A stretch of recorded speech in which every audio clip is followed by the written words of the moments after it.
C'est depuis plus de 40 jours que l'honorable Diome Ndongala est porté disparu. Député élu de la circonscription de Funa, Diome Ndongala a refusé de siéger à l'hémicycle du Parlement. C'est pour obéir au mot d'ordre du président qu'il estime élu et détient la majorité légitime du peuple congolais, Étienne Tshisekedi. Intègre à son idéologie et soucieux de l'amélioration des conditions sociales des Congolais, l'élu de la Funa est victime de plusieurs machinations du pouvoir en place. Déjà au mois de janvier 2011, Diome Ndongala a été victime d'une arrestation arbitraire à Mwanda orchestrée par les agents de la DGM. Échappés à ces filets, ce sont les enfants qui risqueront la mort suite à une poursuite en véhicule par l'un des gardes d'un dignitaire de ces pays au mois de juin de la même année. Prenant sa position de se ranger derrière Étienne Tshisekedi et de battre campagne électorale en sa faveur, Diome Ndongala était devenu à tout prix l'homme à abattre. Stratège, Diome Ndongala mettra en place la plateforme politique La Majorité Présidentielle Populaire, MPP en sigle, pour le rétablissement de la vérité des urnes. C'est ici qu'il signera son arrêt de mort. Plusieurs stratégies visant à le faire taire ou à le neutraliser ont été mises en place. Objectif: empêcher la signature de la charte de la majorité présidentielle populaire. La dernière en date est celle du mensonge grossier, simulant ainsi un viol alors qu'il n'était même pas sur les lieux des faits. Et depuis lors, Diome Ndongala est porté disparu. Plusieurs voix se sont levées pour dénoncer cet acte ignoble. Entre autres, la conférence de presse son épouse a tenue pour parler de la disparition de son mari. Quelle est la vraie faute commise par mon mari pour mériter une condamnation à mort? Pourquoi les hiérarchies politiques et policières mènent-elles systématiquement au peuple congolais depuis plus d'un mois sous le sort du député de l'opposition, Eugène Diome Ndongala? Je suis ici devant vous pour vous dire que les raisons de la séquestration d'Eugène Diome Ndongala sont strictement liées à son engagement politique. Depuis plus d'une année, mon mari a continué à se battre pour que les Congolais puissent élire dignement leurs dirigeants. Au début de la campagne électorale, dès qu'il mit pied dans la province du Congo central, il fut arrêté et emprisonné pendant 2 mois avec des prétextes découlant de montage politico-judiciaire, heureusement dénoués après 10 semaines.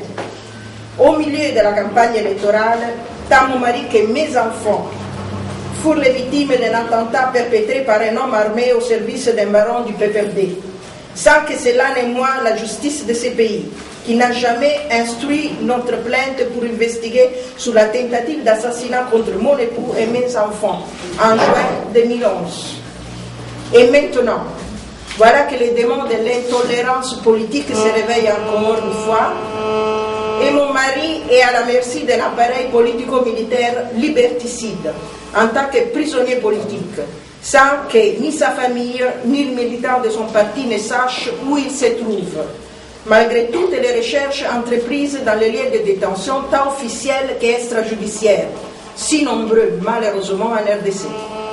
Quelle est la vraie faute commise par les représentants du peuple Eugène Diome Ndongala?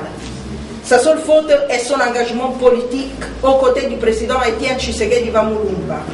Sa faute coïncide avec son combat pour la vérité des urnes et pour que les Congolais ne puissent plus se limiter à voter, mais aussi et surtout à élire leurs dirigeants, comme dans tous les autres pays libres et démocratiques du monde.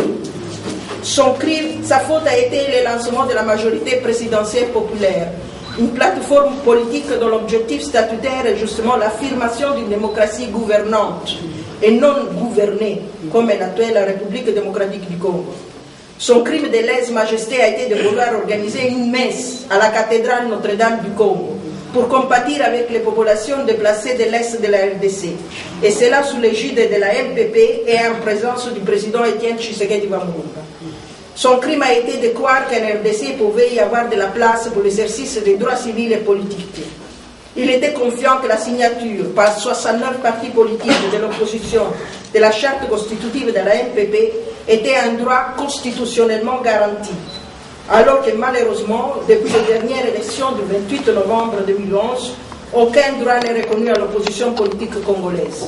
Aucune manifestation n'est autorisée, aucun meeting ne peut avoir lieu et les dissidents sont traqués et emprisonnés.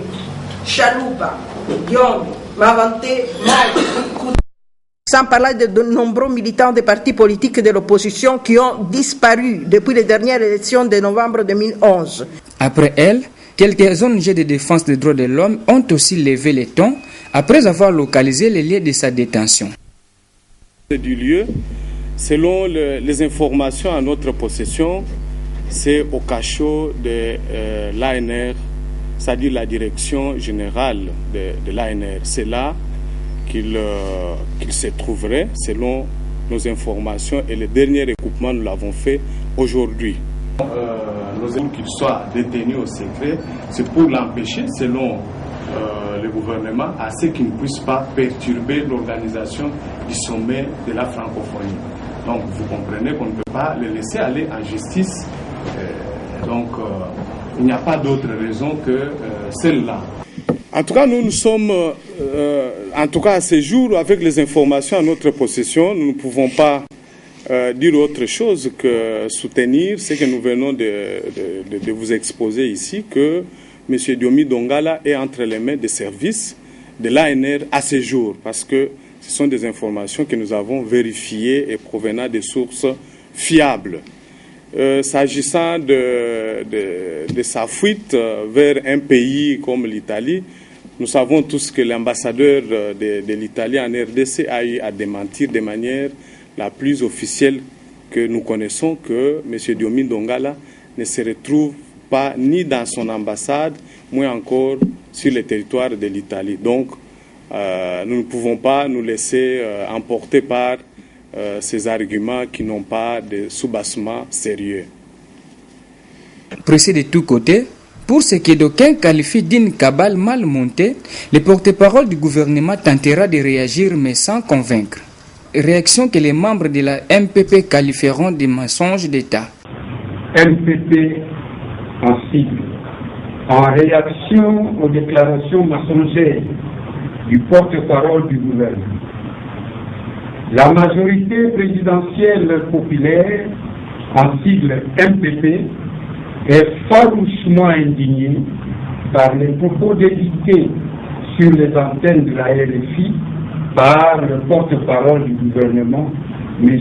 Lambert Mende Omalanga, en ce qui concerne le secret qui entoure la détention à l'Agence nationale de renseignement ANR de son porte-parole, l'honorable Eugène Diomi Ndongala. La MPP affirme détenir à ce jour suffisamment d'informations sur la circonstance et les péripéties de l'enlèvement odieux et la déportation macabre de son porte-parole. La MPP fait confiance au dire des experts, Maître Kapiamba, coordonnateur adjoint du Comité national pour la CPI, et Maître Marie-Thérèse Landou, qui ont enquêté, chacun de son côté, profondément sur ce qu'ils qualifient de disparition déplorable depuis 1 mois et quelques jours de M. Diomi Dongala. Tango ba unité wana nyonso ya police et yaki epai na ye ekoti na mobulu et ça la en vertu de quoi? À moins que balo bana biso lelo basala di montage ba yeko sala mikanda mususu sima. Ça la en vertu de quoi? Est-ce que ba forme oyo mobeko esenga ka batu balandela et ça la qui respecter? Je ne pense pas négocier. Aujourd'hui, c'est l'occasion pour nous de dénoncer la manière dont les opposants sont arrêtés. Diomi Dongala a organisé la messe à la cathédrale Notre-Dame. Messe à laquelle a pris part le président Etienne Tshisekedi. Et vous avez vu comment la ville était en ébullition. Alors, les gens se sont dit, il les a eus.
te bitumba wana ba complice nango boyebi ezali awa na Kinshasa lelo bato est mususu wana bakomi koloba te bakabola Congo ekokabwana te po peuple congolais azali sima ya président légitime ezala kuna na Nord Kivu ezala na Sud Kivu bato nyonso bazali kozela bokonzi ya président légitime Etienne Tshisekedi wa. Au regard de ces faits, l'opinion congolaise s'interroge si Eugène Diom Ndongala ne subira-t-il pas les mêmes sorts que Floribert Chebeya et Fidel Bazana.